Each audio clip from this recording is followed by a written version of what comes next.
Hola, yo soy Horacio Pérez y esto es Investigando la Investigación, un podcast donde investigamos cómo investigan los investigadores, tanto en la academia, industria e independientes. Todo ello mediante entrevistas y debates abiertos, técnicas y estrategias para mejorar todas las partes del proceso investigador y, no menos importante, opiniones abiertas que espero llamen tu curiosidad y te hagan también reflexionar.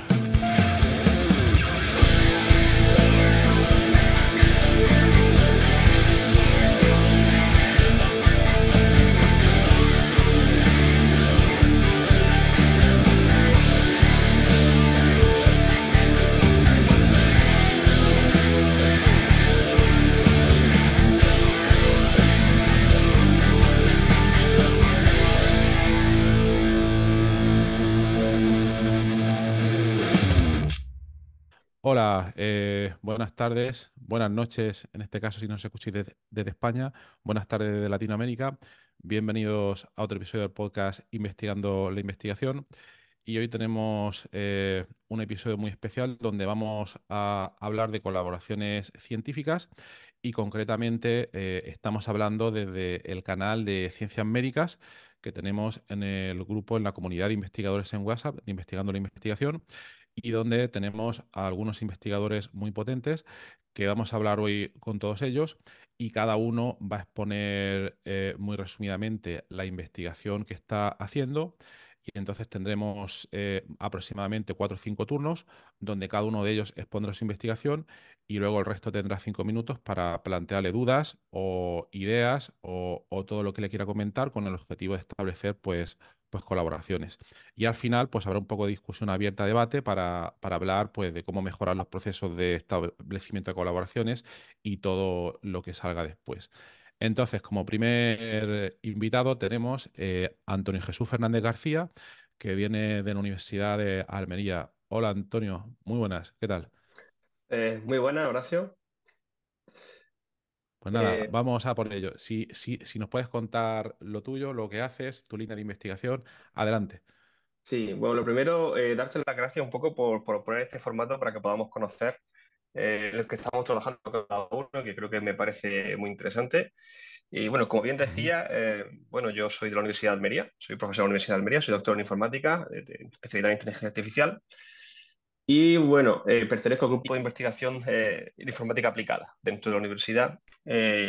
Y bueno, ahí llevo ya como 15 años en este grupo de investigación. Si bien he trabajado antes en otras universidades, concretamente he trabajado en la Universidad de Extremadura y en la Universidad Internacional de La Rioja, la UNIR, que creo que también es bastante conocida por Latinoamérica, que tengo muchos alumnos por allí. Y bueno, dentro de mi tesis, aparte de un director en la Universidad de Almería, tuve un director en la Penn State University, que bueno, aquí tuve Luis Iribarne y Antonio Corral en Almería y James Etawan de la Penn State. Y bueno, yo también hice el doctorado un poco tardío, ya más cercano a los 30, porque estuve en el mundo profesional hasta entonces, primero en consultoría, en sistema informático y en la dirección de proyectos. De hecho, fundé mi propia empresa, la cual continúa, sigue en marcha. Yo ahora estoy un poco más en la parte académica y de investigación, pero me tiré bastantes años, desde 2009 hasta casi 2013-14, liderando la empresa. Las líneas de investigación que ahora mismo llevo en marcha, ¿no? Como comentaba previamente, mi acercamiento a ciencias médicas es bastante cercano, ¿no? Bastante por un interés, sobre todo por el potencial que tiene la inteligencia artificial en este sector. Creo que se puede generar un impacto tremendo, pero en la inteligencia artificial llevo ya bastante tiempo, desde la tesis doctoral y bastantes años, y la mayoría de trabajo de investigación lo hemos hecho en el tema de integración de dispositivos ciberfísicos, como Internet de las Cosas, etcétera, o servicios. Entonces, pues, a través de redes neuronales hacer una especie de servicios de descubrimiento y de comunicación sin que directamente esos dispositivos estén preparados para comunicarse, digamos, la manera que han sido construidos. También he trabajado, también sobre todo en la tesis, en sistemas de recomendación. Hemos trabajado en sugerencias de programas de radio, en el desempeño académico de estudiantes o en el de interfaces de usuarios.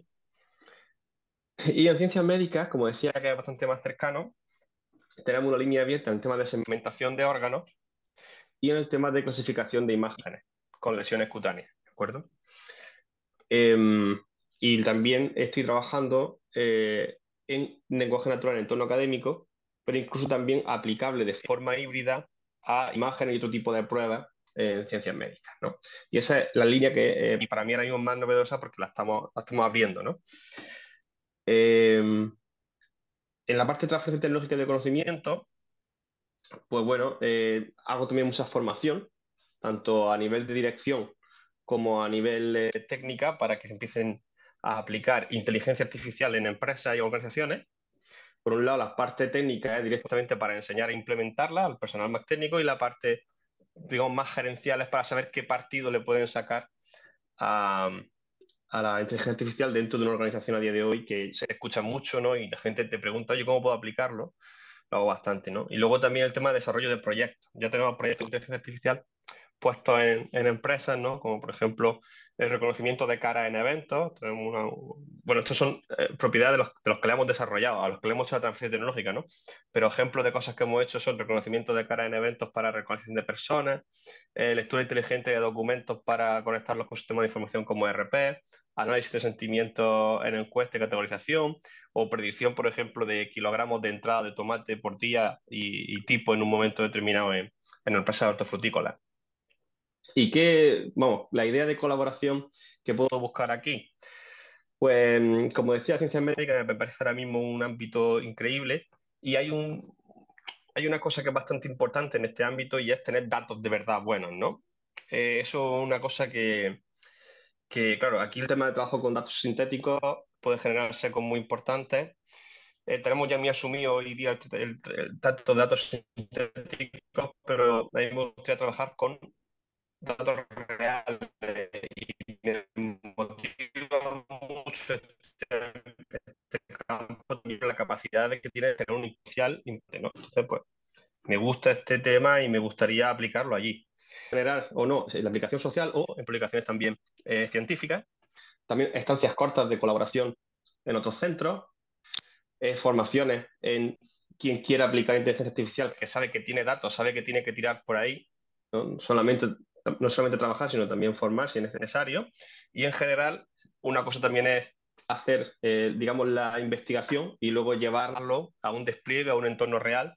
Ahí también tenemos bastante experiencia del área de ingeniería de software, que también de la que vengo, y creo que también se puede cuadrar mucho de modelos que ya están desarrollados en un entorno experimental, cómo trasladar eso o desplegar eso en un entorno productivo real, ¿no? Y creo que no quiero pasar por nada de los 5 minutos, y creo que incluso con esto es suficiente, y estoy a vuestra disposición para cualquier cosa que queráis comentar después. Perfecto. Muchas gracias, Antonio Jesús. Muy bien, pues si quería empezar Roberto, Jorge, si tenía alguna duda, algún comentario. Antes Roberto ha empezado a comentar algo. No, no, muy, muy atento. Cuando quieran comento lo mío, pero muy atento. No, no tengo ningún comentario por ahora. Ah, Jorge. No, muy interesante, pues es un capítulo muy nuevo para mí que soy netamente clínico, pero muy interesante aprender todo lo que él nos puede ofrecer en el área médica, ¿no? Que obviamente él no es médico, pero obviamente van a haber muchas cosas en medicina que está ligado con todo lo que él expresó, ¿no? Pero por ahora no preguntas. Vale, yo sí que tengo preguntas. A mí me ha llamado, más que pregunta, comentario, me ha llamado la atención esto que has estado comentando de que tuviste en una época anterior una empresa, ¿no? Entonces, la curiosidad, en algún momento, por lo que estás comentando, fue una empresa que tú creaste, ¿no? Y luego ya dejaste totalmente esa empresa y ya te dedicaste a la investigación en la universidad. Si puedes comentar un poco, en resumen, cómo fue eso, porque te tira más la investigación que la empresa al final, o porque no era como pensabas, no, no sé, si puedes comentar algo. Sí, claro. La empresa sigue. De hecho, este año hacemos 15 Sigue. años. Hacemos 15 Ah, años, ostras. ¿vale? Alborada, Eh, Haití. Sí, sí, sí, sí. Que Muy estamos aquí bien. en Almería, y bueno, y tenemos proyectos. De hecho, en Argentina hemos colaborado en algún proyecto, en Santiago de Chile también. En Chile tenemos más también en zona de Talca. Y continúa. Somos una empresa aproximadamente, ahora estamos unas 8 personas. Y yo no estoy yo estoy, sigue siendo mía, yo sigo siendo fundador y propietario, pero no estoy en el día a día.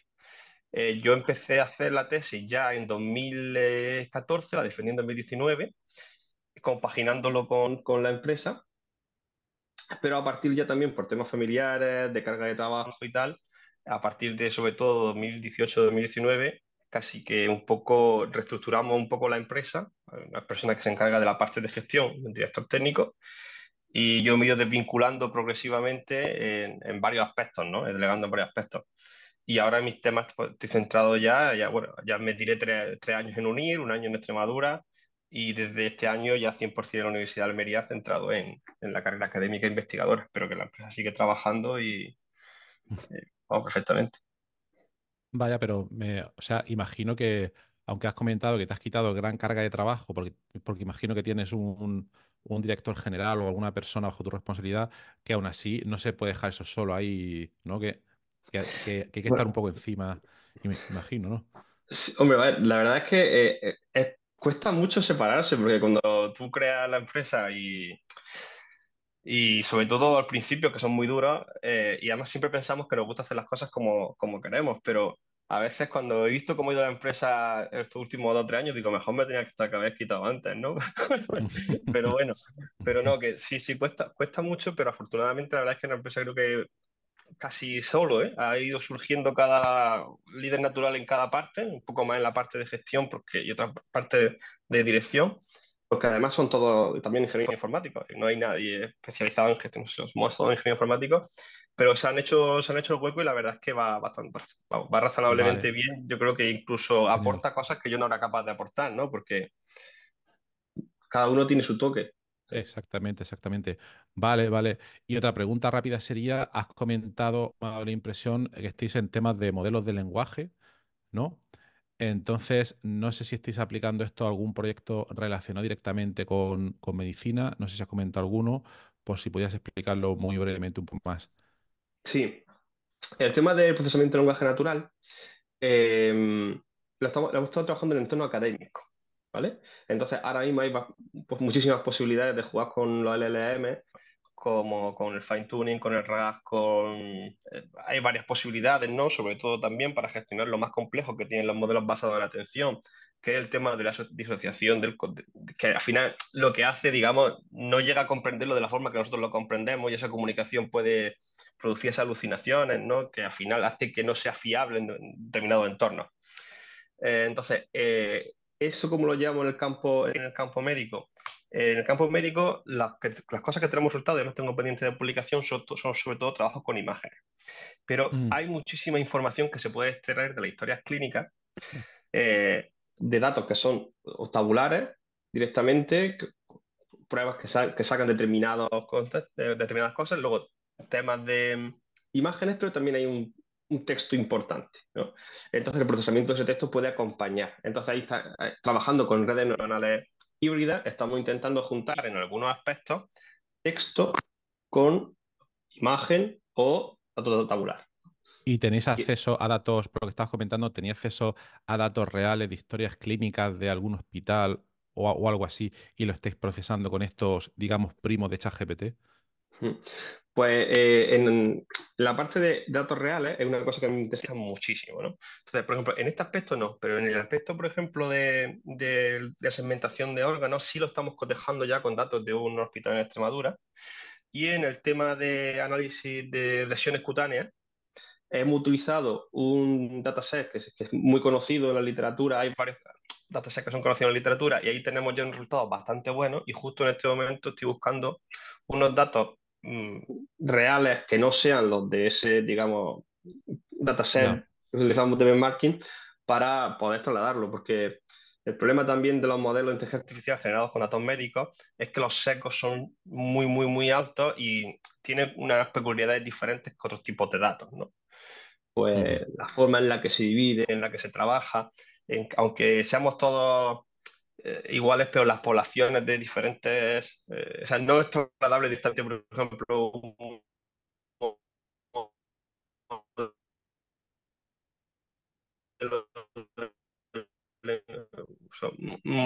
y aplicado ahora en el tema de segmentación de órganos. Sí estamos trabajando con un hospital en Extremadura, a través con la Universidad de Extremadura, y en el de análisis de datos cutáneos aquí sí que estoy buscando, ahora justo en este momento, porque tenemos buenos resultados en el fotos que te comentaba, pero queremos probarlo con otros dataset reales de la zona. Claro. Vale, vale, vale. Súper interesante.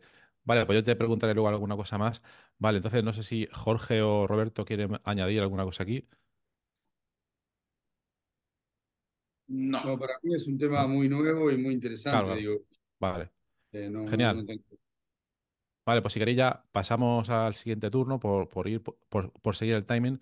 Entonces, Jorge, si como comentamos al principio, si te quieres presentar tú y comentar en este espacio de 5 minutos, pues lo que haces, el tipo de colaboración que buscarías, etcétera. Bueno, yo, yo soy pediatra y yo soy neonatólogo. Yo vivo en Colombia.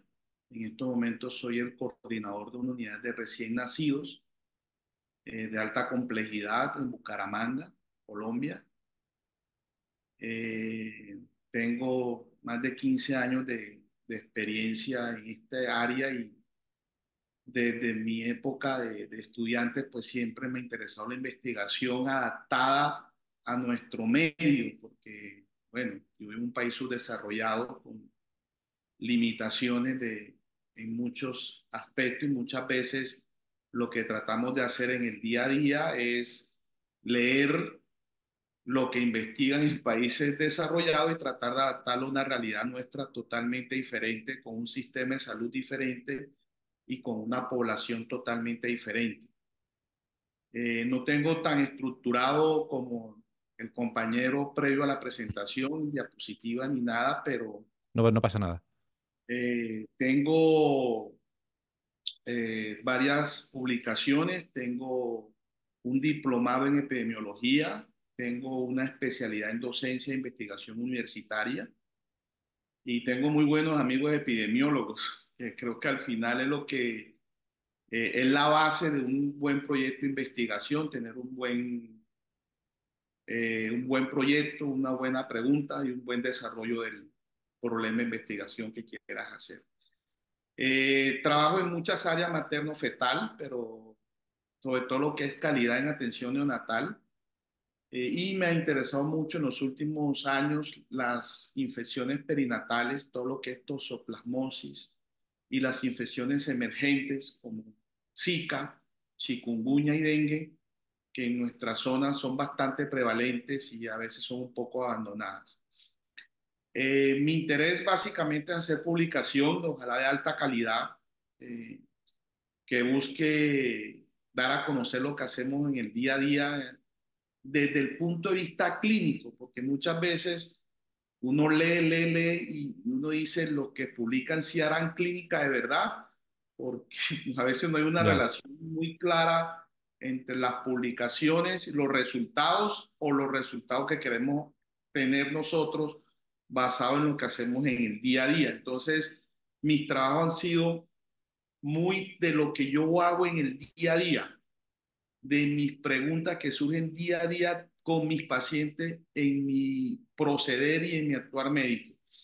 Tengo varias publicaciones en revistas indexadas y sigo trabajando de la mano de, como te digo, de epidemiólogos, compañeros donde trabajo en la clínica, de colegas que le interesa la investigación y me motivó porque creo que tú me contactaste por un correo de email que leíste una carta científica Correcto.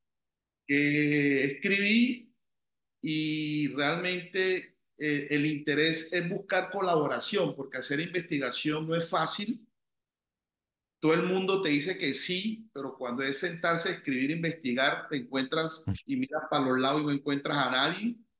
Y lo que hacemos clínica de sol a sol y turnos, además de eso, es mucho más difícil hacer investigación porque la terminas haciendo en tus tiempos libres en tu Mm. casa, en el balcón de tu apartamento y cosas por el estilo, pero sí me interesa tener redes de colaboración, ojalá transnacional, que le permita a uno ampliar su conocimiento y ampliar su número de publicaciones científicas. Es básicamente mi interés y bueno, escuchaba en el grupo cosas muy interesantes sobre, por ejemplo, los sistemas GIS, que me han interesado siempre hacer algo sobre eso y gente que no es médica, pero tiene conocimiento para aplicar en medicina. Entonces creo que ese es el interés que tengo netamente y aprender de toda esta cantidad de cosas que acabo de escuchar y que para mí también son novedosas. Perfecto, genial. Gracias por la interesante presentación. Pues nada, Antonio o Roberto, si queréis comentar algo, alguna pregunta, algún comentario. ¿Los trabajos que haces vos, Jorge, son clínicos o son de epidemiológicos? O sea, que más o menos lo mismo, pero digo, ¿pero son sobre poblaciones o son sobre grupos de pacientes?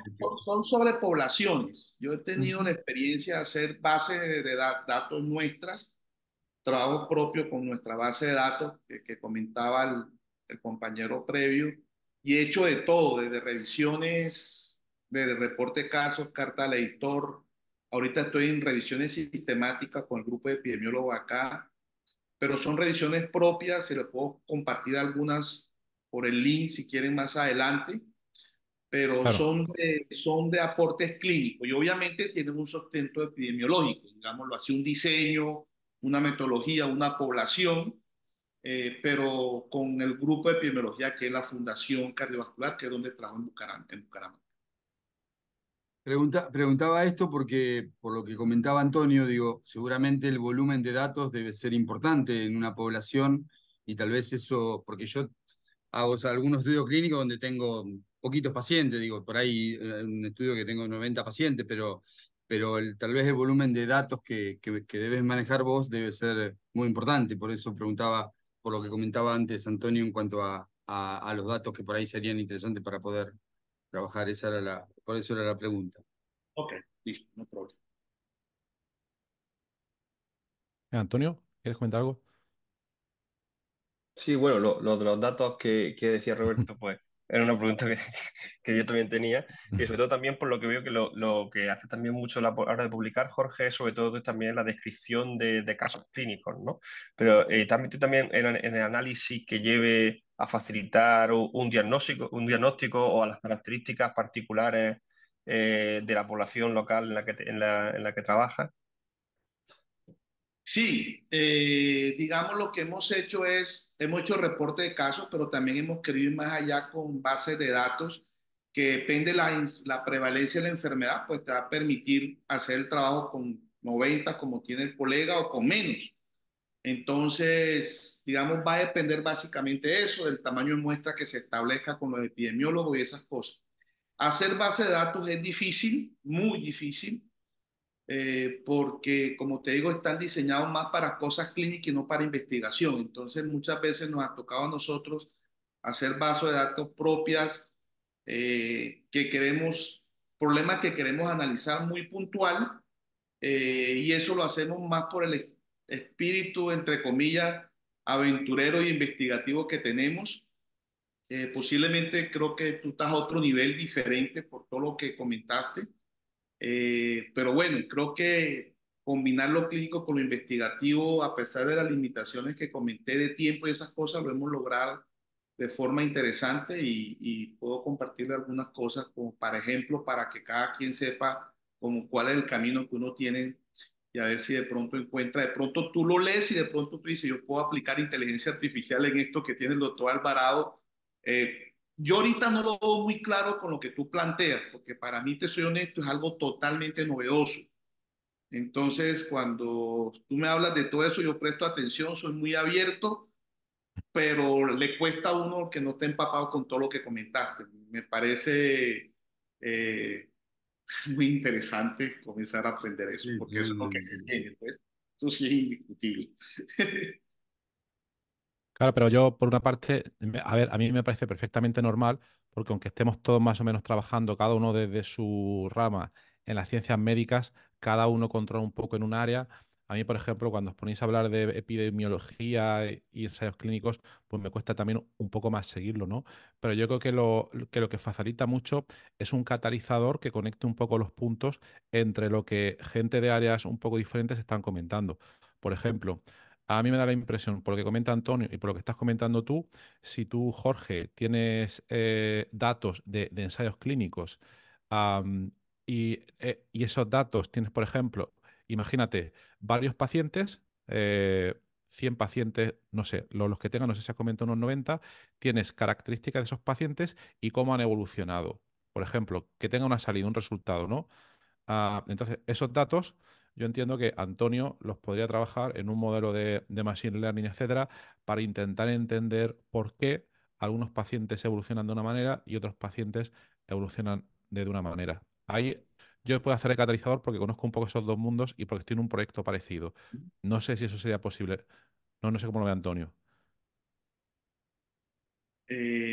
Mira, yo creo que todo es posible, ¿no? A veces uno se queda en cosas muy clásicas de hacer estudio de casos y controles, estudio de cortes, revisiones sistemáticas, pero yo creo que ya esto se va a seguir usando, pero obviamente las herramientas que plantea con la inteligencia artificial y todo lo que está haciendo, pues creo que es válido también y seguramente, como te digo, cerrar las puertas a eso es querer tapar el sol con un dedo. Eso es lo que se va a venir en medicina y posiblemente aquellos que estamos comenzando y que nos falta camino por andar, tenemos que involucrarnos en eso, queramos o no queramos. Eso ya se vino, pues. Entonces Claro, vamos a estar acá abiertos y dispuestos a todo. Me da pena, yo lo tengo que abandonar. Que fui una jornada de consulta y yo soy pediatra y las claro, mamás me esperan mucho. Voy a compartir por este link algunos de los trabajos míos. claro. Yo Ujú, sé que esto va a seguir y te ujú. agradezco a ti como líder, pues no te conozco, te estoy apenas conociendo, pero también es una ardua tarea combinar tantas cosas y está a las 11 de la noche en España dedicándonos el tiempo, entonces esperemos que esto sea algo fructífero para todos y estamos Seguro, en... seguro. ¿Vale? Se hace con complacer. Una única pregunta, Jorge. A ver, lo primero, no os preocupéis, porque cuando se publique el podcast, en la nota del programa pondré todos los enlaces que me paséis, que yo creo que valen perfectamente los que habéis puesto en la hoja Excel compartida, ¿vale? Sí. Salvo el de Roberto, que creo que no está, pero si lo quiere poner luego, pues podemos ponerlo también. Y luego una pregunta por una cosa que has comentado. Has comentado sobre el virus del Zika, que por lo que has comentado, hay todavía cierta prevalencia en Colombia. ¿Es eso lo que has comentado antes? Ya no hay, Ya no hay. sorpresivamente no, sorpresivamente el Zika llegó, duró 2 años y se fue. Nunca me Vale, explicaron bien estos fenómenos biológicos y de virus y esas cosas, asumo que el cambio climático y otras cosas, pero sorpresivamente se fueron y desaparecieron. Pero claro, podemos charlarlo y posiblemente, como el grupo es tan variado, posiblemente podemos encontrar explicaciones. Fíjate que seguro. tú haces una pregunta muy interesante en próximas reuniones. Vale, vale, pues otro ya lo seguimos comentando. A mí me interesa porque en un proyecto hace tiempo desarrollamos una molécula para el Zika, pero luego ¿Sí? íbamos a empezar los ensayos clínicos, pero luego fue justo cuando salió el COVID, entonces el Zika desapareció de la faz de la Tierra, lo Ay, cual, lo cual es bueno, por otra no, parte. lo cual es bueno, pero por ejemplo en esa época se comenzaron a trabajar más de 150 vacunas contra Zika, por ejemplo, y, y pues se perdió la investigación porque en estos momentos seguir trabajando, entre comillas, contra algo que desapareció, no sabemos si va a Claro, claro, volver, pero hay muchas cosas exactamente, interesantes, bastante interesantes. exactamente. Muy bien, Jorge. Un Pues placer muchas gracias y nos vemos en la próxima. verlo Chao. por este medio y nos vemos en la próxima. Un abrazo. Venga, un abrazo. Hasta otra. Chao, chao. Chao. Muy bien. Pues Roberto, yo ya sé un poco por lo que haces, pero si nos quieres comentar un poco tu línea de investigación y presentarte. Bueno, como les dije, soy de Argentina, vivo cerca de Buenos Aires. Eh, Me gustaría dedicarme a la investigación, pero por una cuestión económica hago asistencial también, que también me gusta mucho. Soy médico intensivista, trabajo en la terapia intensiva de un hospital grande de la ciudad de Buenos Aires. Y por otra parte también es importante porque hago trabajo en dos tipos de estudios, que son estudios clínicos y en revisiones sistemáticas. Tengo algunos trabajos publicados. Hay una patología dentro de la terapia que ahora se conoció mucho por el COVID, que es el síndrome de distrés respiratorio agudo, que es lo que más trabajo, con algunas publicaciones y con ahora otras justo este lunes estamos trabajando, por ejemplo, porque La línea de trabajo es algunos estudios clínicos, algunos he publicado, otros hay uno, por ejemplo, en vía de publicación o por lo menos de mandarlo, y otros son revisiones sistemáticas. Tengo algunas revisiones sistemáticas publicadas en relación a distrés y a ventilación mecánica, que es lo que tiene que ver con terapia intensiva. Eh, Tengo revisiones Cochrane, que es la más alta evidencia. Tengo 2 revisiones publicadas Ujú, Cochrane. Y Em, ahora, por ejemplo, desde hace un año y medio estábamos trabajando con varios profesionales, que yo soy el investigador principal, sobre la mortalidad de distrés en toda Latinoamérica. Y bueno, esa revisión fue a una revista y justo este lunes nos mandaron los revisores, 4 revisores para trabajarla. Así que creemos que se va a poder publicar a través de una revisión sistemática. En algún momento te he consultado, sí, tenía me acuerdo. la beca para irme a Mallorca y bueno, Ujú, después no la acepté, pero ellos me invitaron a trabajar con ellos y estoy trabajando con ellos genial. desde septiembre del año pasado. Se llama IDISBA, el instituto de Islas Baleares. Y bueno, y justo ahora, este viernes me reúno con ellos porque estamos trabajando, es la segunda colaboración, estamos trabajando en una revisión sistemática en verdad no son temas de terapia intensiva, pero bueno, las revisiones es algo que me gusta mucho, que disfruto. Y la verdad que me encantaría poder dedicarme entero a la investigación, pero en mi país no se Mm, puede. Y ujú, la conexión con esto es que desde hace un tiempo mi esposa está haciendo la maestría en ingeniería de software. Yo trabajo también en docencia, soy desde hace 8 años profesor en una universidad en Chile, en Punta Arenas. Doy metodología de la investigación y doy fisiología respiratoria.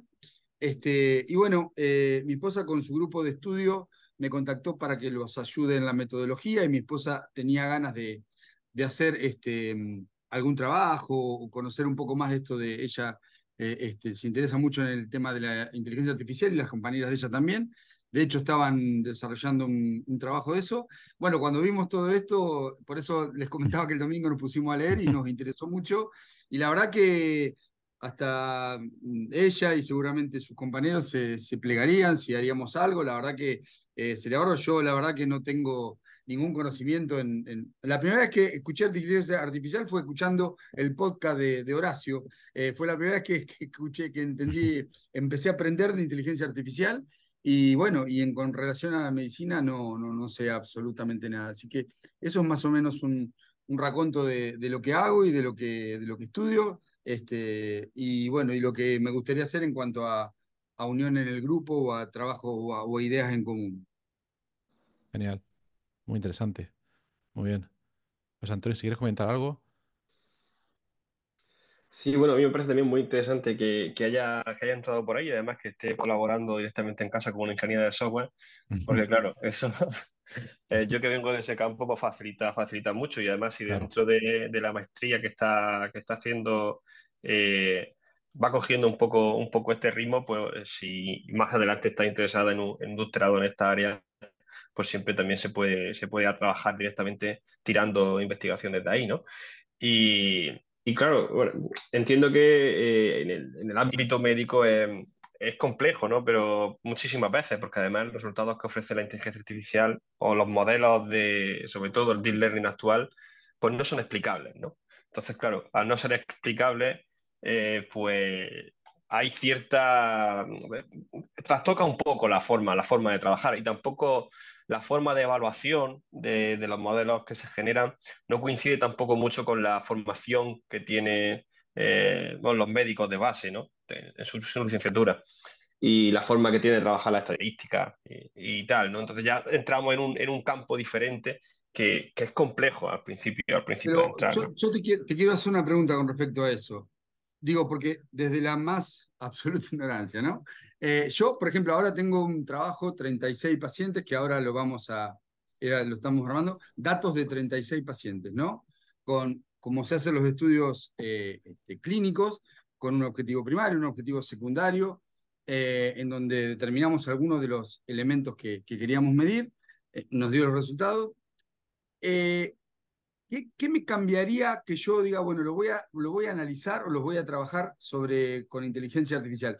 Los objetivos, la profundidad de los datos, ¿en dónde estaría el cambio? Digo, perdón, porque Sí, no sí. puedo saber el Buena alcance de... pregunta, buena pregunta, buena pregunta.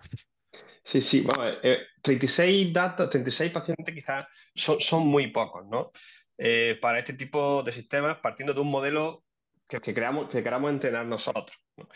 Pero bueno, en cualquier caso, a la hora de aplicar la inteligencia artificial, no tanto el número de los datos, sino como eh, la dimensionalidad de los datos y el sparse de los datos, en fin, los patrones que pueden formar los datos, que son los que pueden llegar a generar algo, y el tipo de algoritmo que tú empleas es el que puede ser decisivo a la hora de hacerlo. Lo que sí que es verdad que la inteligencia artificial en este caso te propone es un modo diferente de buscar lo que sucede dentro de esos datos, diferente al que tú estás acostumbrado a hacer, ¿no? Porque si partimos desde el machine learning más básico, en el cual es capaz de generar, digamos, o buscar, porque al final lo que va haciendo es ajustar una serie de parámetros evaluando unas funciones de fitness que establecemos, que son las que hacen que vaya avanzando en tomando unas decisiones u otras que al final hagan una predicción concreta, bien sea de diagnóstico o de prognosis, ¿no? Eh, y al fin y al cabo, ese tipo de algoritmos son los que te van a extraer un conocimiento que, sobre todo en el tema del deep learning, es, eh, es bastante difícil de explicar, ¿no? Entonces, al final, la forma de evaluarlo es mirando cuánto acierta, ¿no? Por decirlo así de forma rápida. Lo interesante también cuando trabajas con pocos pacientes es la capacidad de transferencia de conocimiento a tu ámbito concreto. Es decir, si para tu ámbito concreto ya puedes ver modelos base que estén generados, que sepan trabajar sobre eso y podamos, incluso teniendo pocos datos, hacer una transferencia de conocimiento de un modelo mayor a uno menor más específico. Entonces, ese sería un poco el enfoque que se podría trabajar dentro del Deep Learning. Quizá a nivel de investigación por lo que más te pide el cuerpo es construir un modelo propio, ¿no? Y evaluarlo. Pero también a día de hoy hay mucho conocimiento base que puede ser utilizado. Sí, muchísimo, por ejemplo, en el tema de análisis de imágenes, muchísimas imágenes de cosas que no tienen nada que ver con medicina pueden establecer una base para conocer ciertos patrones que pueden usarse luego en imágenes médicas, ¿vale? Con menos datos a la hora de intentar hacer una especie de análisis de ellas, etc. Y no sé ya si me he ido un poco de la pregunta que planteaba exactamente, No, pero está perfecto, porque la idea, o sea, la curiosidad era esa, decir, qué más me aporta la inteligencia artificial a lo que yo le puedo extraer o sacar jugo a los datos? Y bueno, me acabas de explicar en cómo se manejan los datos, cómo se procesan los datos, que tiene otra profundidad y otra cosa que es lo que me interesaba saber, era eso. Genial, yo creo que el problema, el problema principal que yo veo, yo trabajo en temas similares, más o menos es los pocos datos que hay, porque creo que ha dicho 36 pacientes o así, está complicada la cosa, está complicada. No hay un número exacto, yo creo, que puedas decir a partir de 40 ya se puede procesar bien, ¿no? Pero si tuvieran más datos de alguna manera, quizás a veces lo que se puede intentar hacer, que esto yo lo voy a comentar, pero esto puede dar para varios episodios, es intentar coger datos que se hayan publicado sobre cortes relativamente parecidos y fusionarlos para tener una mayor cantidad de datos. Pero esto también entraña muchos problemas que Antonio conocerá perfectamente, ¿no? Bueno, pueden haber, pero yo opinaría que teniendo más datos sí que se puede hacer todas las cosas interesantes que ha comentado Antonio. Y me gustaría hacer un comentario, Roberto, por lo que has dicho antes, las revisiones Cochrane, yo no las conocía muy en detalle, pero entrevisté a un investigador de México hace Lo poco. escuché, sí. Me quedé súper impresionado porque la impresión que me dio del trabajazo que hay detrás es impresionante. O sea, es un trabajo súper arduo porque tienes que coger un montón de revisiones que ya están hechas, a mirarlas desde un punto de vista objetivo, ordenarlas. Es un trabajazo. Y tú, por lo que dices, tienes alguna de esas revisiones y por lo que comentas, no tienes mucho tiempo para dedicarle a investigación. Entonces, ¿cómo has podido hacerlo? Imagino, ¿es un trabajo en equipo o cómo lo haces?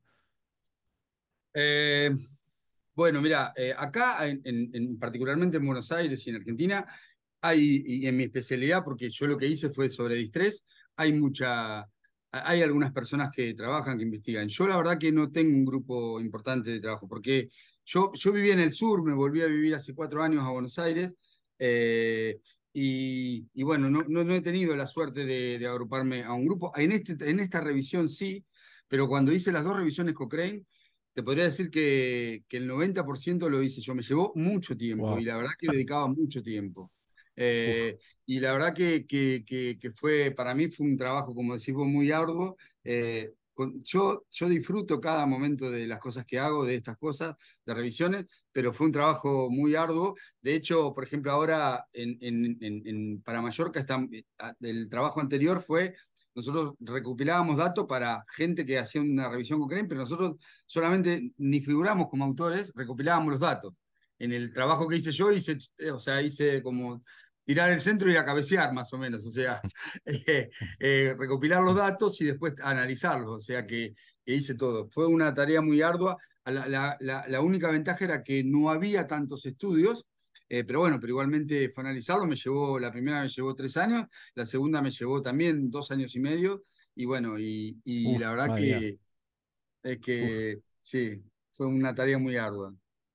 Impresionante, impresionante. La verdad que me impresiona mucho porque son cosas que, bueno, tenemos la inteligencia artificial y muchas cosas que se están desarrollando, pero por lo que veo, yo también he hecho revisiones, aunque no han sido revisiones Cochrane, pero un currazo impresionante y hay ciertas cosas que no las veo como automatizar todavía. O sea que uff. Ah, hola, buenas. Andrés, muy buenas. Muy buenas, disculpen, recién me conecto. Vi ahí que estaban hablando de inteligencia artificial y justo mi tema. De esto hago. Y la verdad que sí, tenés razón en lo que decís. Hay grandes problemas y nada, me presento acá, Perfecto. no Vale, soy, pues perdona Andrés, lo que estamos haciendo, justo acaba de terminar por Roberto, es que estamos haciendo que cada uno en 5 minutos presenta un poco lo que está haciendo y luego los dale, demás tenemos una réplica de unos 5 minutos para hacer preguntas, comentarios, etcétera. O sea que viene justo en el momento para caí empezar. de Gracias. paracaidista. Ahí está. Vamos. Vale, vale, pues si te quieres presentar y contar tu investigación, adelante. Me toca a mí. Bueno, Te toca.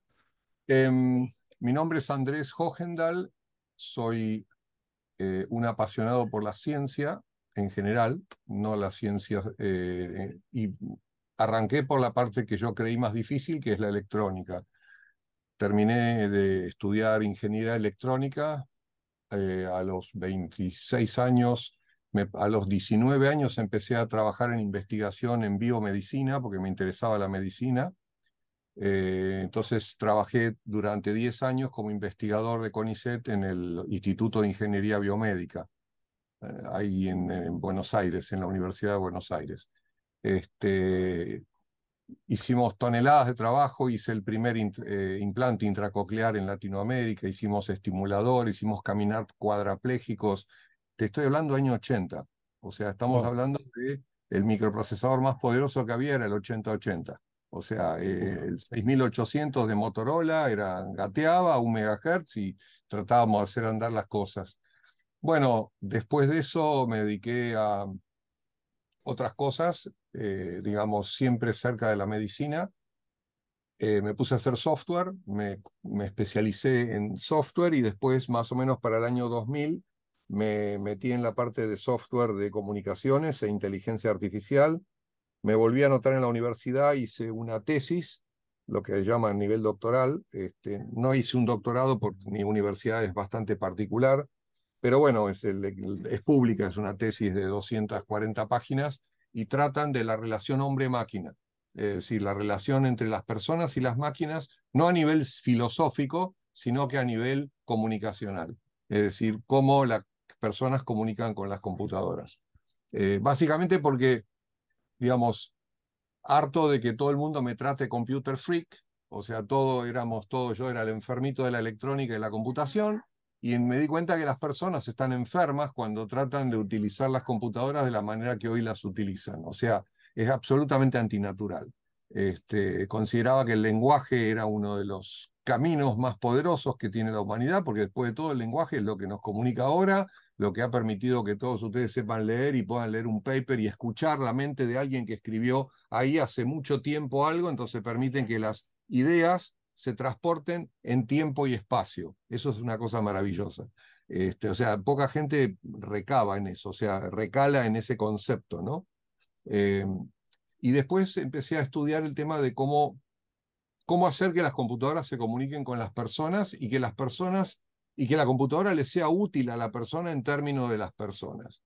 Y ahí empecé a indagar en el tema médico y me di cuenta de que la práctica, ustedes son todos médicos probablemente, o sea, por lo que escuché ahí, la No, mayoría son, ¿no?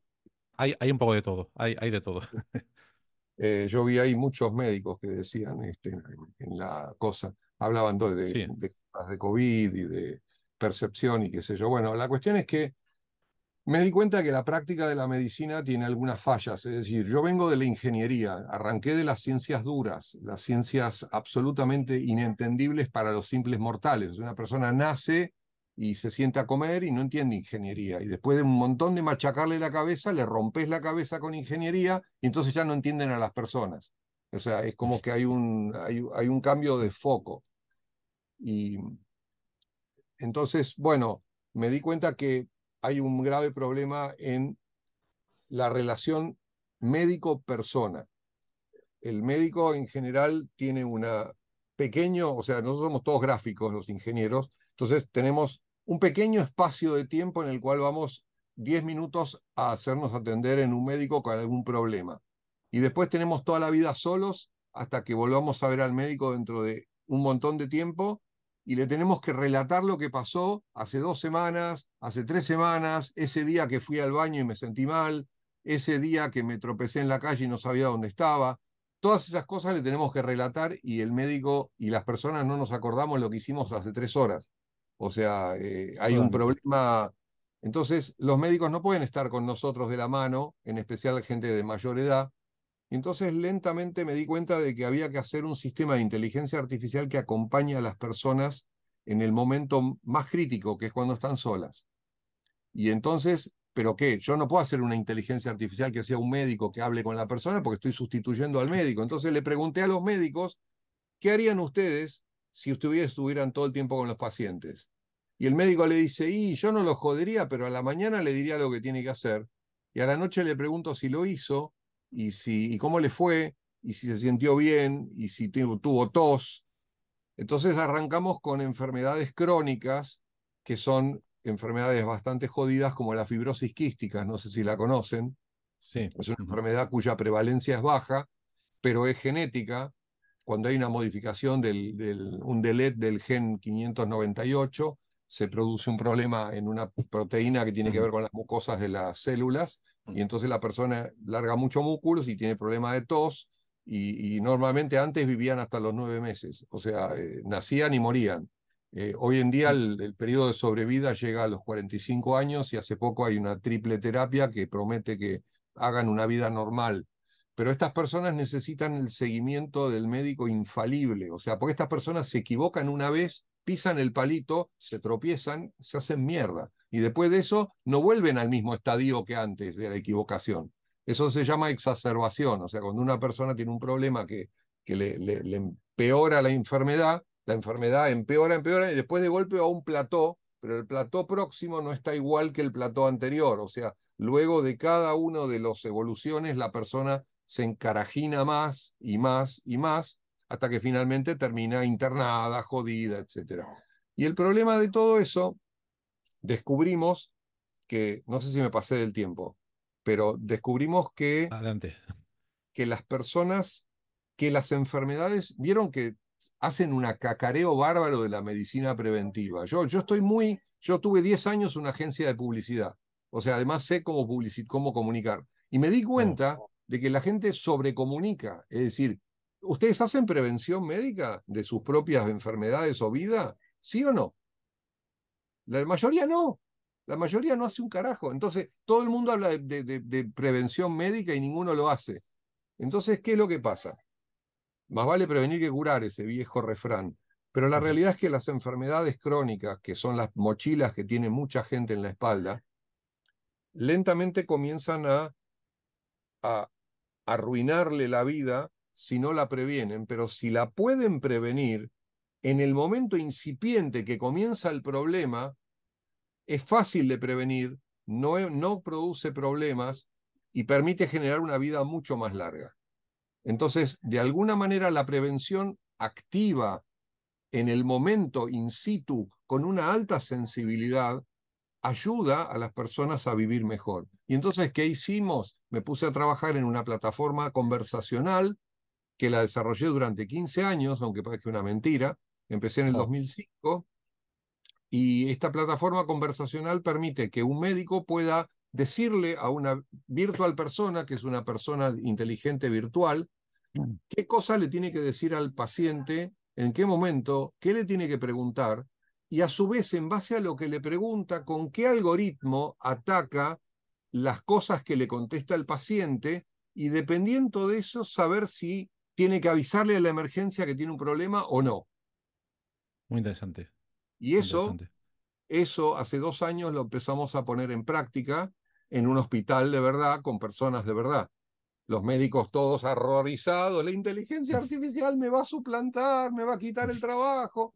Y yo le dije, no, te va a agregar paz en tu vida, le digo. Te va a agregar la satisfacción de curar a los pacientes sin tener que estar vos ahí y que la inteligencia artificial haga lo que vos harías con un paciente y que solamente te avise cuando el paciente está jodido para que vos puedas intervenir a tiempo y hacer eso que vos no podés hacer. Porque desde que un paciente detecta un problema hasta que logra el turno médico, hoy en día pasan 7 semanas. Y en el interín el paciente termina internado en la emergencia. ¿Es correcto?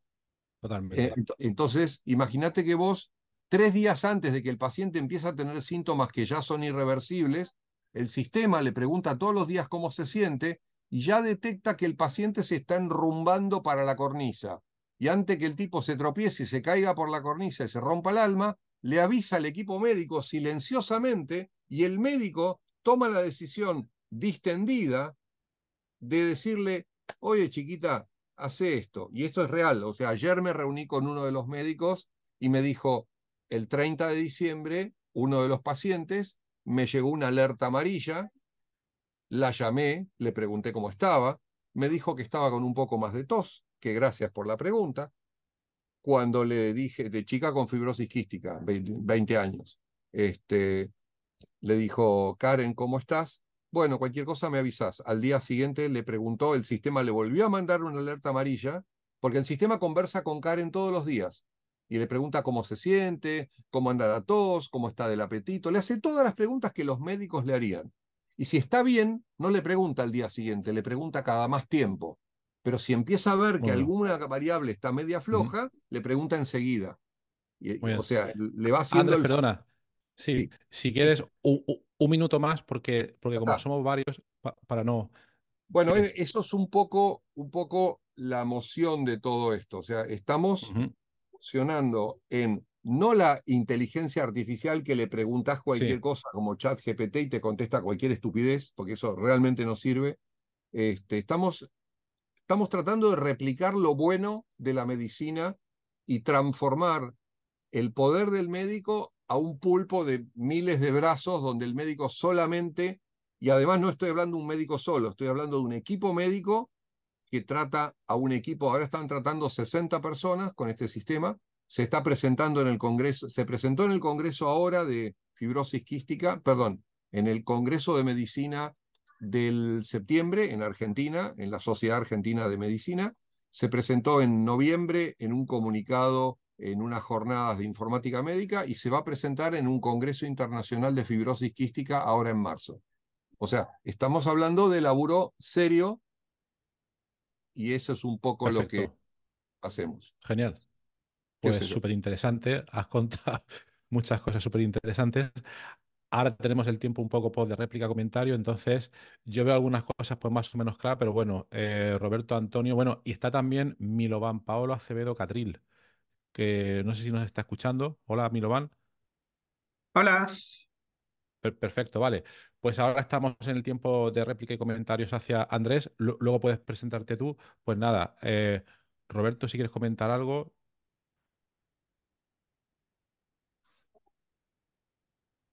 No, todo muy claro para mí, la verdad que es muy interesante lo que plantea Andrés. Yo no tengo ningún conocimiento de lo que él hace, voy por otra rama de la medicina, pero me parece muy interesante y la verdad que admiración nada más, sinceramente, muy bueno, sinceramente.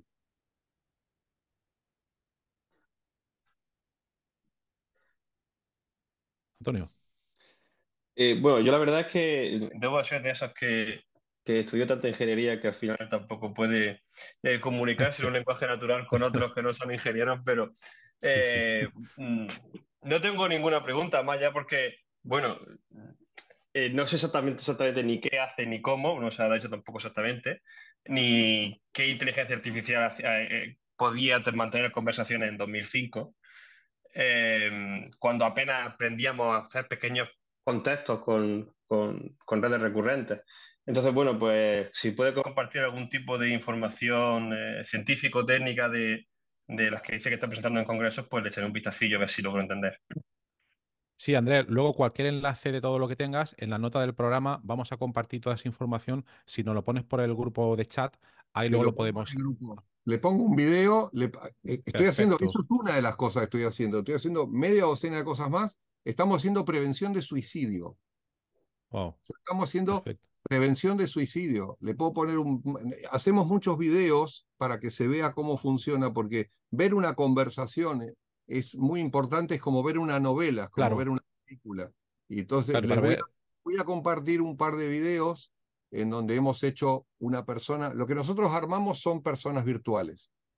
Personas Vale, virtuales son inteligencias artificiales que ya no necesitan entrenarse, que tienen conocimiento, que tienen un modus operandi definido por el profesional que lo crea. El procesamiento que hay por detrás de eso está todo como precocinado, tiene capacidad ya previa, tiene conocimiento humano, sabe un montón de cosas. De hecho, ahora estamos codificando SNOMED. Para los que son médicos es un tema complicado, codificar CIE-10, codificar SIAP-2 y SNOMED. O sea, que el sistema pueda leer el argot médico y que pueda entender esas siglas que escribe el médico, encima mal escritas muchas veces, y que a su vez las pueda decodificar y mapear a la enfermedad y mapear al conocimiento, y con eso después hacer epidemiología en serio, sobre textos libres y no sobre cosas que el médico se ve obligado a llenar 4 casillas en una pantalla. totalmente, totalmente. Yo tengo una curiosidad, Andrés. Sí. Antes has comentado que de todas las cosas que has hecho, no sé si has comentado que tenías una agencia de marketing o de Tuve publicidad. una agencia de marketing durante 10 años, gané el premio al mejor stand, me di cuenta de que el marketing es maravilloso, me enseñó a comunicar, después de eso me puse a escribir, me estudié 6 años de escritura, terminé escribiendo libros y cuentos de ciencia ficción, y en realidad el Wow, aprender a escribir te enseña cómo manejar el procesamiento del lenguaje, o sea, cómo claro, manejar el tema totalmente. del lenguaje. Totalmente. Pero ¿cómo fue? Tú estabas con tu mente de ingeniero, como has comentado, y luego No, en sí, algún sí, no, momento no. Yo soy polifacético, es un grave problema porque me gustan todas las cosas, o sea, es un te gran gustan todas las problema. cosas, vale. Y lo que pasa es que cuando vos mirás un problema con mente de ingeniero, no digo que sea mejor, pero tenés una Ujú. optimización en la cabeza, tenés un motor de optimización en todas las cosas. Ahorrar tiempo, ahorrar recursos, optimizar resultados, medir, tratar de volver a hacer el ciclo rápido de lo que llaman mecanismos ágiles. Eso es algo que en Totalmente. las demás ciencias no se ve. Las demás ciencias son, tomá, aprendete esto y ejercelo, y después léete los papers y actualizate como puedas. Ese es el médico en general. Totalmente, vale. Muy, muy polifacético. Muy, muy bien. Pues muy interesante. Si luego nos compartes esa información, Y con gusto estaría les bastante comparto bien. varios Genial. links. Tengo Muy demasiado bien. para compartir, lo que pasa es que se pueden aburrir mucho, dependiendo si les interesa, ¿no? Sí, sí, sí, yo lo veo súper interesante. A mí me gustaría ver esto que has comentado, las publicaciones sobre el sistema este que empezasteis a desarrollar en 2005, para ver un poco alguna idea de cómo lo has hecho. Estaría bastante bien. Bueno, tengo varias publicaciones internacionales. Si buscan mi nombre y apellido van a Genial. encontrar varios papers, pero yo tengo un sitio donde yo publico, Compártenoslo y donde un sitio donde cuelgo algunos de mis trabajos, los que son públicos, Se los comparto ya mismo para que Vale, lo tengan acá. perfecto, muy bien. Y mientras tanto, si os parece, damos la entrada a Milovan Paolo. Milovan, si te podías presentar y contarnos en unos 5 minutos, bueno, a qué te dedicas, pues lo que haces y también pues el tipo de colaboración que buscarías. A ver, ¿ahí se escucha? Sí, te escuchamos. Ya, bueno, la verdad yo estoy recién empezando en todo esto, soy licenciado en bioquímica, en la recta final para ser bioquímico y también soy alumno de magíster en bioquímica clínica e inmunología. Y la parte que yo veo a través de mi tesis de pre y posgrado está relacionado directamente al cáncer de ovario. Y específicamente, en mi caso, dentro de las varias cosas que vemos en el laboratorio, yo lo enlazo a un modelo de estudio particular que son los esferoides celulares. Que los esferoides celulares son un sistema de estudio in vitro que adopta una arquitectura tridimensional, porque generalmente lo que se hace cierto es hacer el cultivo celular en monocapa. Pero esto es poco representativo, porque hay varios estudios que plantean que de todos los compuestos nuevos que se desarrollan, al fin y al cabo, un 10% nomás termina llegando a fases preclínicas y que en un futuro puede llegar a aplicarse en un paciente. Entonces, lo que buscamos nosotros es ver cómo en este cáncer particular, que se diagnostica además tan tarde, poder generar a través de este modelo una aproximación más real a lo que ocurre en la fisiopatología de los pacientes. Entonces, lo que dentro de las otras aristas que nosotros estamos viendo, también tenemos una estrategia metabolómica. Tratamos de caracterizar cómo el fenotipo resistente a quimioterapia se diferencia en base a la producción de ciertos metabolitos a diferencia del fenotipo sensible. Y ahí se han identificado varias alteraciones a nivel del metabolismo lipídico y glucídico. Y bueno, también colaboran algunos otros proyectos. Acá el laboratorio tiene otras líneas celulares como exosomas, donde se busca estudiar todo lo que tiene que ver la comunicación del microambiente del tejido que se esté estudiando, o cómo usar estas mismas estos exosomas que son microvesículas como un caballo de Troya para hacer un tratamiento personalizado a tejido específico. Y eso es Ujú. principalmente lo que hacemos por acá. Perfecto, muy, muy interesante. ¿Y qué tipo de, qué tipo de colaboración estaréis buscando? ¿Nacional, internacional? ¿Qué tipo de grupo o área, etcétera? Bueno, la verdad ahí en mi caso yo no tengo mucha Mm. autoridad al respecto porque yo soy un simple tesista, pero generalmente los tipos de colaboraciones que hacen acá, que se acostumbra a hacer, es que hay varios químicos orgánicos que se dedican a la síntesis que ellos diseñan maravillas de compuestos y nosotros lo que hacemos es hacer el testeo. Claro, Entonces, en primera instancia, lo que se podría hacer es el testeo en un cultivo tradicional y luego pasar a este modelo más representativo, que es lo que estamos tratando de validar, que sería el esferoide, que es un paso intermedio entre la clásica investigación in vitro sin llegar a un modelo invasivo y también cruelty free, que eso es lo que nosotros vale. solemos hacer en colaboraciones. Y otra pregunta, a mí me interesa particularmente. Por lo que veo, podéis como simular o, perdóname si no digo la palabra correcta, diferentes tipos de enfermedades con esa especie de modelo. No sé si sería como el equivalente a un organoide, ¿no? Pero en otro contexto un poco más lipídico por lo que has comentado. Entonces, pues te preguntaría qué compuestos, si esos compuestos que han sintetizado otra gente, luego los habéis probado vosotros y se han dado un buen resultado si luego han evolucionado a la clínica en alguno de esos casos. Bueno, el esferoide como tal es un paso antes del organoide. Es algo más Vale, simple y nosotros lo estamos como potenciando porque bajo las metodologías que estamos tratando de estandarizar es súper fácil de trabajar y podría reemplazar fácilmente al cultivo tradicional. Ahora, de esta parte del metabolismo dilipídico es algo que nosotros hemos visto particular en el caso de cáncer de ovario. Por ahora ujú, lo que estamos haciendo es hacer todo el estudio en base a las terapias que se hacen. En este caso nosotros lo que hacemos es guiarnos por las guías clínicas del Ministerio de Salud aquí en Chile. Por entonces lo más clásico sería cisplatino, doxorubicina. Ahora estamos probando otras cosas como tomoxil, bromopiruvato, ese tipo de cosas. Pero no hemos entrado todavía a validar en este modelo de tridimensional lo que sintetizan otros grupos de investigación. Vale, súper interesante. Vale, pues yo no tengo más comentarios de momento. Los demás, si quieren comentar algo,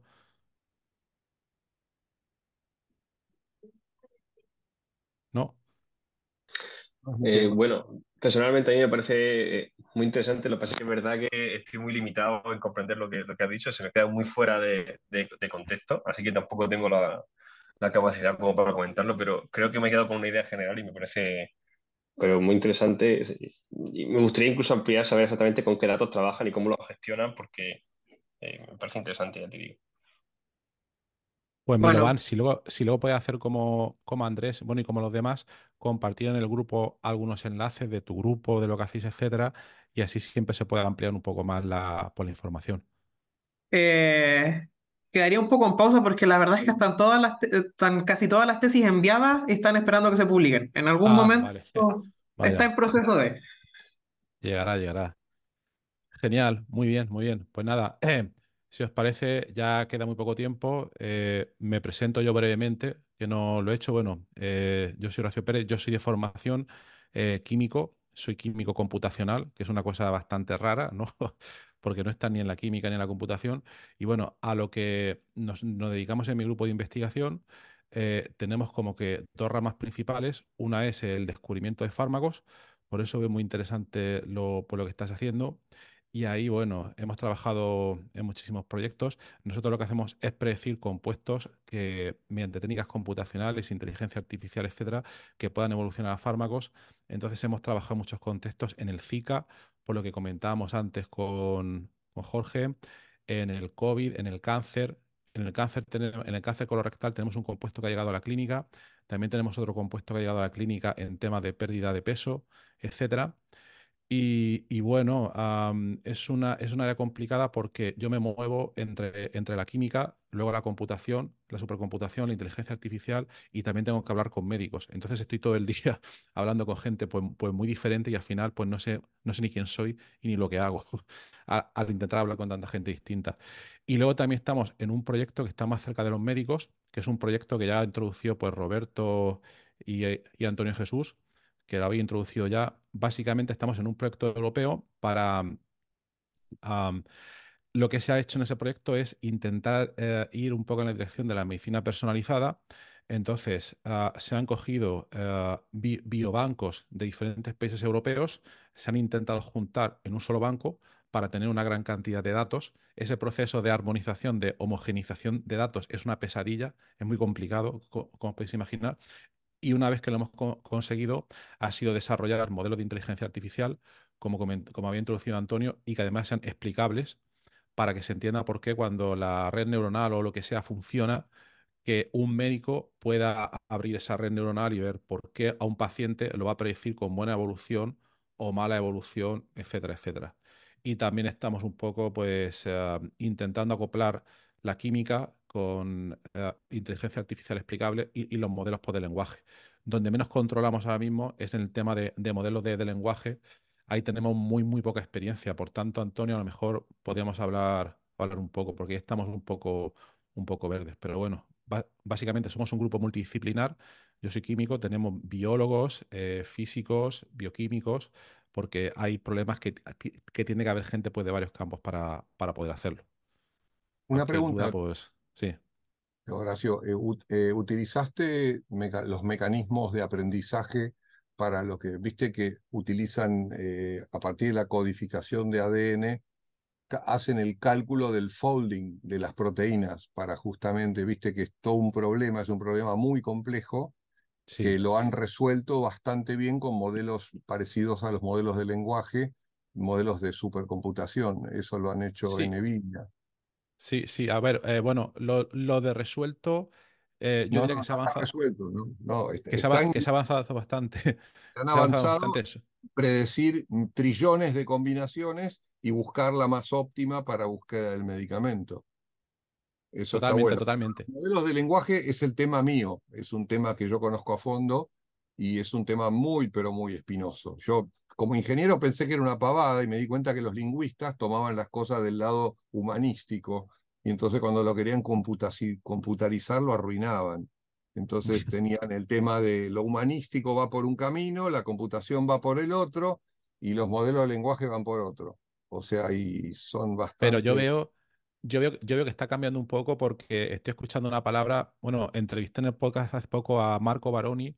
Marco Baroni es un investigador está en la Universidad de Barcelona, en lo que llaman el humanismo digital, donde hay gente que se forma muy bien en ambas ramas y Sí, entienden bastante por ambas ramas para intentar llegar a esa conexión que creo que comentas tú que no se produce pues normalmente. no es Porque fácil de producir, no, ¿no? no es fácil, desde luego que, No, pues no, que no es fácil, hay el que saber. tratar, yo traté de explicarle a mi mamá de 89 años el teorema de Pitágoras y lo logré, Ah, muy aunque bien. parezca mentira. Explicarle por qué la raíz cuadrada de 2 es un número no racional.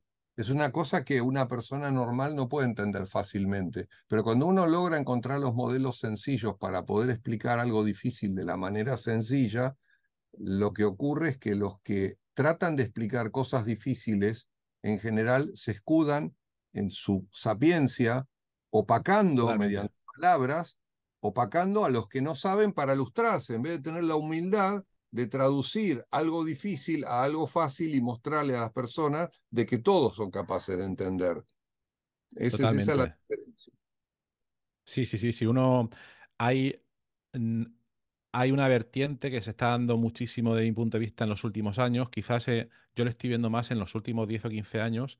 Toda esta vertiente de la divulgación científica para intentar hacer llegar a todo el mundo con conceptos que son muy complicados, pero en un lenguaje que pueda llegar a la gente, que es justo lo Sí, contrario que lo que comentas tú. A mí muchas veces, incluso en mi campo, no me gusta ir a congresos porque pueden pasar dos cosas. Uno, ya sé lo que me van a decir y si sé lo que me van a decir, ¿para qué voy a ir a un congreso? Y a lo mejor el que está exponiendo algo lo utiliza en un lenguaje muy, muy intrincado que no me voy a enterar pues, de nada y luego quizás me voy a enterar más de las cosas en áreas que yo no controlo. Por ejemplo, estábamos comentando antes con Roberto las revisiones Cochrane, que yo no las conocía mucho, pues ¿las hablando qué? con un investigador. Las revisiones Cochrane, que me No sé. corrija Roberto si me equivoco, es una manera de ir en el tema de ensayos clínicos.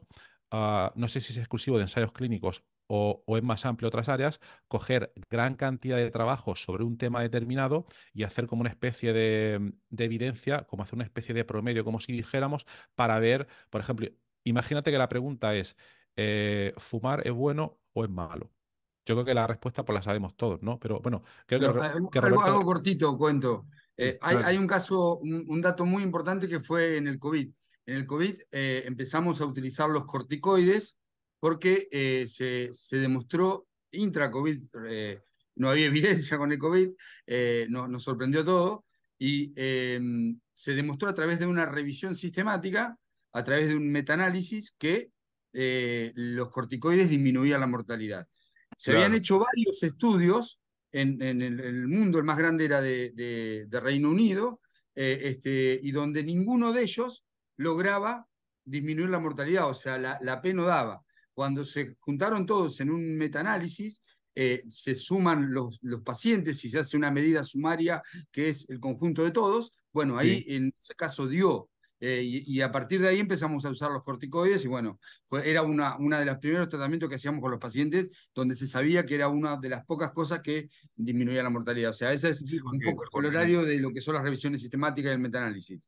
Es muy interesante, de hecho, como dicen, las estadísticas funcionan con las leyes de los grandes números y no siempre grandes números de enfermedades determinadas.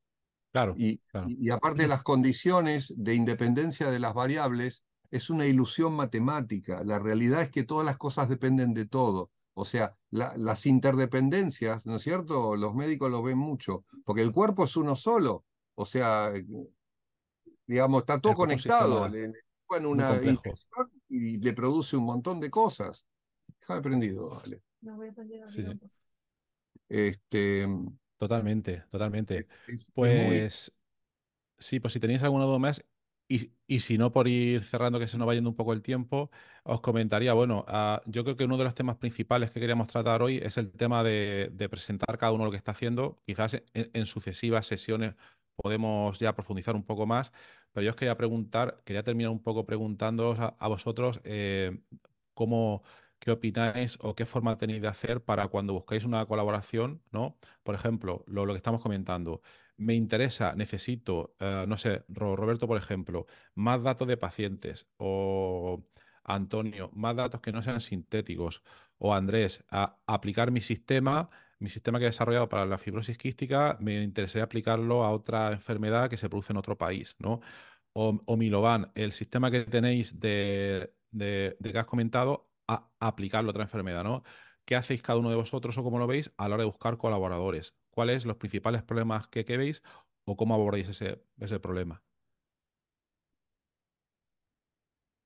No es Yo una veo pregunta lo de examen, ¿eh? Es un poco para ver pues, lo que opináis. A mí me encantaría probar esto. De hecho, hemos hecho, les mandé ahí un link de Blushi, de Bilbao. Hemos ganado un concurso internacional. O sea, ganamos ya van como 4 concursos internacionales y Oh, locales de aplicación de esta técnica que estamos creando para la fibroquística. El problema es que hoy día se fabricó la moda internacional de los concursos que no llevan a ningún lado, que son concursos que después lo que hacen es el que gana el concurso, después le ponen una muralla adelante y dice, bueno, el premio para venir a buscarlo tenés que escalar el Everest y después de que logres escalar el Everest y haya sido 4 meses y cruzado a nado el Canal de la Mancha, entonces del otro lado te vamos a dar un premio que lo vamos a sortear entre todos los que llegan y no llega ninguno. O sea, me gané un premio con un viaje a Bilbao que nos terminaron engañando porque nos pedían $5.000 para pagar los hoteles y no sé, 5.000 euros para ir ostras, allá a que a lo mejor quizás tal vez un día alguien wow, invierta en nuestro proyecto.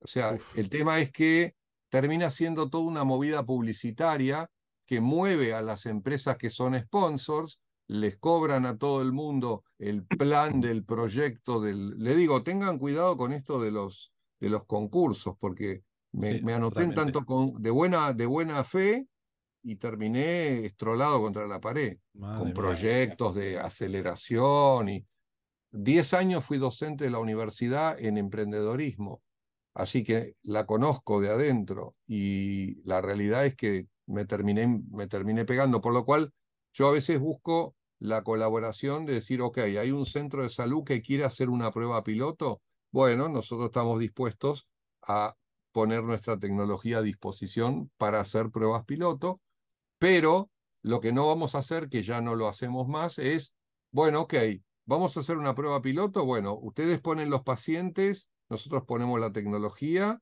y hay que poner, no sé, alguien que chequee todo eso. Nosotros ponemos todo gratis, pero del otro lado tienen que poner algo también, porque si no, no hay Claro, manera. O sea, porque si no, ¿qué pasa? Cuando no pone ningún recurso del otro lado, bueno, gracias, un día lo vemos, ¿eh? Hasta luego. Y después de golpe se claro, olvida todo y uno hizo todo el esfuerzo, armó toda la cosa, la terminó poniendo a funcionar y el tipo ni la probó, no la prueba. O sea, totalmente. ya me pasó con un hospital. ¿Vosotros hacéis en ese caso una especie de pacto de socios o un acuerdo marco antes de Es comenzarlo, no? un acuerdo marco con una salida a mediano plazo, es decir, si le ven una Ya, salida, que yo tengo que pagar a Amazon para hacer andar el servicio, tengo que claro, pagar servidores, tengo que pagarle a la gente para que lo programe. Entonces yo hago una prueba clínica, pero quiero que eso tenga un resultado. De hecho, nosotros creemos que es un producto que es win-win desde todo punto de vista. ¿Por qué? Mejora la calidad de aplicación de la medicina del médico, mejora la calidad de vida del paciente y le reduce dinero a las aseguradoras de salud, porque si no tenés exacerbaciones, díganme los que son médicos, totalmente, si no hay totalmente. exacerbaciones o por lo menos las controlamos, ¿cuál es el costo de la internación de alto nivel? Nada, baja el costo. Y de hecho, Pero ¿qué una pregunta, pasa? Andrés, una Sí. pregunta, perdón. En estas situaciones, en este ejemplo que has comentado, ¿es vosotros o tú en concreto, me da la impresión de que vais a buscar al otro hospital o por lo que sea porque ya os conocen el otro hospital o busca a vosotros? No, no, no. Nosotros tenemos que salir a hacer conocer Claro, nuestro producto a los hospitales y los hospitales tienen que decir, quiero hacer una prueba clínica. Lo que pasa es que está tan contaminado, vos que estás química en la parte de medicamentos, que los laboratorios tienen tanto dinero que terminan gastando muchísimo dinero en la fase 1, en la fase 2, en la fase 3. Tienen un montonazo de plata en research y en gastos, y después para hacer las pruebas clínicas, las pruebas de campo, que los médicos y los institutos están acostumbrados a que le pongan plata todo el tiempo. Y nosotros somos Ya, una startup, nosotros no tenemos plata. claro, claro. ¿Y busquéis también colaboraciones fuera de Argentina, en Latinoamérica o en otros países? En cualquier lado. La compañía dicta que la fundamos en Estados Unidos porque Argentina no es un país estable Ya, para ninguna compañía. No tiene sentido. Acá vos pones una compañía, a los 2 minutos tenés a la policía en la puerta diciéndote, ¿pagó el impuesto verde que se ya. viene con la puntita azul? Vale, Es vale, una vale, locura. vale. Y Roberto, Antonio, ¿cómo lo hacéis vosotros para buscar colaboraciones? ¿Las soléis buscar dentro de vuestro país o las soléis buscar internacionalmente? ¿Cómo procedéis?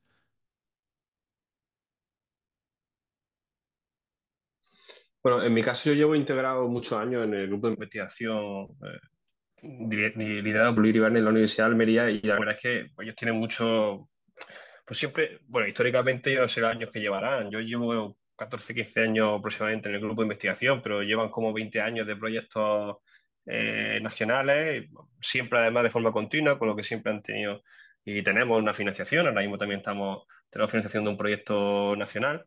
Quizás lo único que no ha tenido el grupo, que he escuchado que lo tenía, nuestra única espinita en el grupo es que no tenemos ningún proyecto europeo. Europeo. Pero, Ujú. pero nacionales y regionales sí que trabajamos y la verdad es que, pues, por ejemplo, desde mi tesis que fue con la Penn State, que también hemos trabajado en varias tesis en el grupo, tenemos también colaboradores en Grecia de uno de mis directores de tesis también, Antonio Corral, que trabajó y hizo la tesis con griegos. Ahora mismo el doctorando último que tenemos con una FPI ha hecho estancia en Francia también con otro grupo. Es decir, que no es que lo haya hecho yo, sino que yo en este caso soy una incorporación reciente al grupo, pero que el grupo sí que lleva una trayectoria importante que ya tiene varias conexiones con varias universidades. En Holanda también trabajamos. O sea que sí que hay varias. Y luego a nivel nacional, pues también, porque bueno, ya se conoce aquí al final. Yo estoy empezando a conocer ya un poco todo también, pero Claro, que ya, claro. al final en España se conocen y no sé en la sociedad informática también hay un congreso cada 3 años que aglutina casi todas, que es el Ujú. FEDI, que lo conocerás, ¿no? Y luego en nuestra área de conocimiento tenemos SISTED, que vamos todos los años, no por el prestigio que tiene, sino porque la verdad que ya es que donde se abre todo lo que trabajamos, todos los grupos del sector en España y ahí prácticamente a nivel nacional pues casi todas las universidades tienen grupos potentes en ingeniería de software, ¿no? Y yo en este caso lo que estoy haciendo es que liderando la parte de inteligencia artificial, ¿no? Que Mm. surgió un poco fuerte a partir de 2013-2014 con mi tesis y ahí en esa parte donde la que yo un poco estoy liderando, la parte de inteligencia artificial dentro de mi grupo de investigación, que es un grupo de ingeniería de software de toda la vida. Vale, vale. Y por lo que has comentado de los proyectos europeos que tenéis ahí la espinita clavada, bueno, por los que estéis en Argentina, en Latinoamérica y tal, los proyectos europeos, no sé si los conocéis, es una historia de financiación, suele ser una financiación bastante, bastante importante, a condición de que al menos depende, no hay un número fijo, ¿no? Pero de que 5 países o 10 países europeos se pongan de acuerdo en montar un proyecto, que no es fácil, ¿vale? Lo que pasa es que si te lo dan una gran cantidad de financiación y se pueden hacer cosas, pero también tiene sus problemas y porque normalmente en un carro tira uno y los demás miran. Entonces, a veces eso también suele pasar, ¿no? Entonces, por preguntarte si te interesaría montar algún proyecto europeo alguna vez y moverte un poco en esa dirección.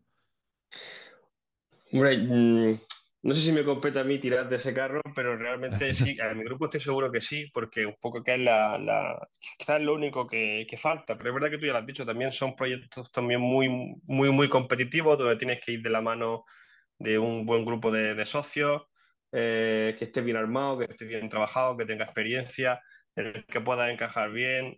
Bueno, ya te digo, de esto yo no entiendo mucho, ni no estoy nunca metido en esa parte, Ujú. en la parte de reacción de proyectos. Quizá ahora recientemente sí que me he metido un poco en un proyecto regional y en una financiación que pedía a una fundación en Estados Unidos, pero además la pedí sin éxito. que hace poco me dijeron que sin Bueno, éxito. Pero bueno, que no tengo esa parte todavía incorporar. Pero bueno, sí, sí, estoy seguro que en este grupo estaría muy interesado en participar en proyectos europeos. es ponerse, vale. Vale, yo también, por comentar, bueno, a Roberto y a Andrés, nosotros estamos también, no sé si decir que sería lo equivalente a un proyecto europeo, pero nosotros estamos en una red que lo digo de memoria, creo que la financia Argentina, no sé si se llama CITED, lo digo de memoria, a lo mejor me equivoco, CYTED o algo así, es una red de colaboración y financia investigaciones, al menos en el campo de la biología.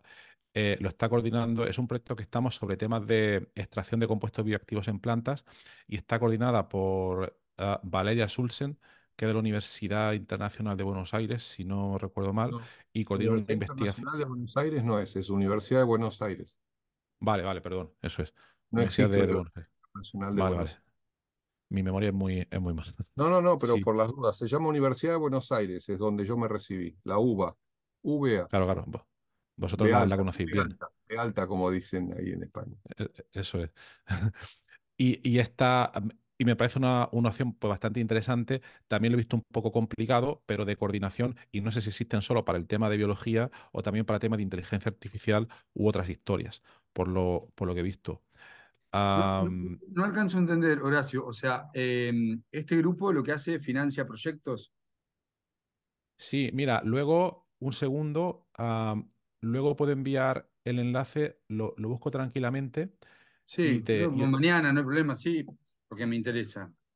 Vale, y os envío la información porque esto fue, no recuerdo exactamente cómo pasó, pero yo me muevo mucho por muchos países y tal, y entonces a mí me contactaron para montar una historia y fue esta investigadora de Argentina y es un consorcio liderado por Argentina y gente de varios países, Colombia, Venezuela, Portugal, España, etcétera. Me da la impresión, no es mucha financiación, pero es mejor que nada porque por lo menos el dinero que sí que da es para hacer reuniones y movilidades de estancias en los diferentes países. Entonces, me parece, pues Y me no, parece no sé interesante. si a raíz de lo que dice Horacio, yo participé hace años, yo creo que bueno, el CITED, que es en Argentina, con el CEDETI en España, creo que tiene una línea de colaboración a dos bandas, en la cual empresas hispano-argentinas, cuando abren la convocatoria, el CEDETI lo tiene con varios países, ¿no? Hay una específicamente con Argentina, en el que cada entidad, CEDETI en España y perdón, y CITED allí en Argentina, financian Ajá, por separado, cada correcto, uno a la entidad de su país, un proyecto conjunto.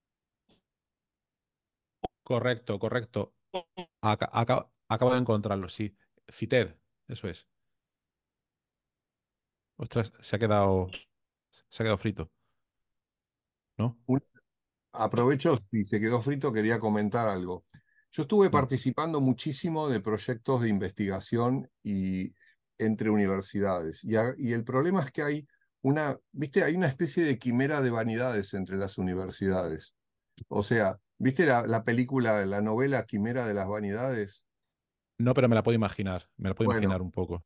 una especie de gran novela de competitividad en donde o sea, yo me di cuenta de que la investigación per se no llega a ningún lado si no metes a la industria entre medio. O sea, si Ya, la investigación se queda en el laboratorio, yo me frustré y todos mis trabajos de investigación, yo fui Premio Nacional de Electrónica a los 22 años. ¿De qué me sirvió haber ganado el premio con un producto que era increíble, que cuando yo quería salir al mercado a venderlo, los industriales decían no me interesa, los médicos decían no me interesa? ¿Por qué? Porque yo espero comprarlo en Europa. O sea, Latinoamérica es muy ya, cholulo, compra en Europa. Eh, no ya, sé ya, si ya. desapareció. Hola, ¿estás ahí? Antonio se había caído. Antonio se había caído. Sí, sí, Parece que tengo. se ve que me había caído, pero ya estoy de vuelta, sí. Ah, Ah, bueno. vale. Yo tomé la palabra, pero seguí con lo que estabas contando. No, simplemente decía que yo lo conozco porque me invitaron a unas ponencias que había cuando financiaban proyectos en cloud para empresas. Estuve en San Luis dando Yo estuve en San Luis también en el 2006. Ahí se quedó. Se ha quedado otra vez. Vaya. una conferencia, estuvimos días, sería 2012 2012 o por ahí. Entonces, 2012-2013. En San Luis hubo el congreso donde yo presenté en Te lo puedo 2006. mirar. El congreso, el SADIO, la SADIO se hizo en San Luis en el 2006. Yo presenté mi primer trabajo ahí, en San Luis, en Argentina. Ajá. Y, Vaya. y la realidad es que tengo trabajos presentados en todos No, lados y no. no llega a Sí, ningún en lado. San Luis yo creo que fue 2012 o por ahí. Ah, bueno, habrá sido otro momento, sí. Puede ser, yo no estuve ahí. Vaya, pues Está teniendo es algún curioso problema. porque entre Argentina y España, o sea, entre Murcia y vosotros que tienen Argentina no hay problema de comunicación y con Almería que está al lado de Murcia hay problemas ahora mismo por la red. Es curioso. A Bueno, veces tiene que ver con el tráfico local que a veces satura las conexiones. ujú, Curiosamente, es si curioso, sí. ustedes supieran que la comunicación de Internet tiene mucho que ver con algoritmos, vos que sabes de software, Fernández, es Alberto, ¿no? No, Ah, Antonio. Antonio Jesús. Antonio, Fernández Antonio. es Antonio, ¿no? Antonio, Antonio. Sí, sí, Antonio. sí. Antonio, tú que sabes de software, ¿sabías que todos los mecanismos de ruteo IP se copiaron a partir del protocolo pensado de las hormigas, de cómo las hormigas van dejando rastro y optimizan la ruta de comunicación? Es una cosa muy interesante, digamos. Y eso mejoró muchísimo las comunicaciones de Internet. Todo el protocolo IP se pensó de esa manera. Sí, sí. Muy bien, muy bien. Pues nada, yo diría pues de ir terminando ya, que aquí en España ya se nos está haciendo un poco tarde. Claro, Eh, ustedes pre- están sobre ustedes están en GMT más uno, ¿no? O más dos. Nunca me acuerdo, nunca me acuerdo. El caso aquí son las 12 y cuarto de la noche, 12:15, claro, acá están las y 8. Son 4 horas son las más. 8. Sí, Son sí, sí. 4 horas más, sí. Y yo diría, pues, puede dejarlo aquí y ya, como vamos a hacer más sesiones, pues mejor ya continuar por la próxima vez. Ya nos hemos presentado y nos hemos puesto caras y ya podemos ya pues ahondar un poco más ya en diversos temas pues, de las colaboraciones. Y, y nada, pues gracias por haber estado aquí hoy. Creo que se han comentado temas pues bastante interesantes. También podemos pensar un poco en ello y seguir ya pues en la próxima edición, pues ahondando pues un poco más en quizás y, y que cada uno se contacte, yo creo. Si veis, yo por ejemplo, a lo mejor hablo con Antonio pues, de algunos temas, porque también al estar aquí en España más cerca por el tema de financiación, muchas veces es más fácil por las convocatorias y todo eso, ¿no? Pero bueno. Pues nada, gracias a todos por haber venido. Y disculpen la hora, Eh, se hace tarde. no pasa nada. Es que así podemos estar todos, porque si no, como comentaba, no sé quién era, creo que era Jorge, tendréis que madrugar vosotros mucho para, para hacerlo nosotros por la mañana, pero así no viene bien a todos. O sea, por mi parte, ningún problema demasiado. No, no, Muy bien, parcialmente me gusta, o sea, una de las colaboraciones que yo veo bastante útiles entre profesionales, y díganme si no les parece, es que la mirada de otro profesional sobre algún tema total, puede ser muy útil, porque yo creo que las miradas son diferentes y las verdades son las mismas. Y a veces las verdades vistas desde distintos ángulos muestran sí, facetas que no mostraban de otra manera. Y yo soy especialista en software y en cosas rarísimas de la inteligencia artificial que terminé aplicando en cosas médicas. O sea, la mirada médica es valiosísima, la mirada de un matemático es valiosa, la mirada de un especialista en software también es muy valiosa. O sea, yo totalmente. creo que les voy a mandar un documento, los invito a leerlo. Es un Perfecto. documento que yo escribí en donde yo le explico a una persona que no entiende, en términos humanos, cómo entrené a mi dragón para Ah, enseñar a dar turnos médicos. O sea, cómo le entrené a un genial. dragón de computación a dar turnos médicos. Es muy interesante. Está escrito como un cuento, como una Muy historia, bien. y son bastantes carillas. Se los voy a compartir ahora si ustedes Perfecto. permiten en el grupo. Vale, vale, pues estamos en el grupo. Y genial, pues ha sido muy interesante, lo dejamos aquí.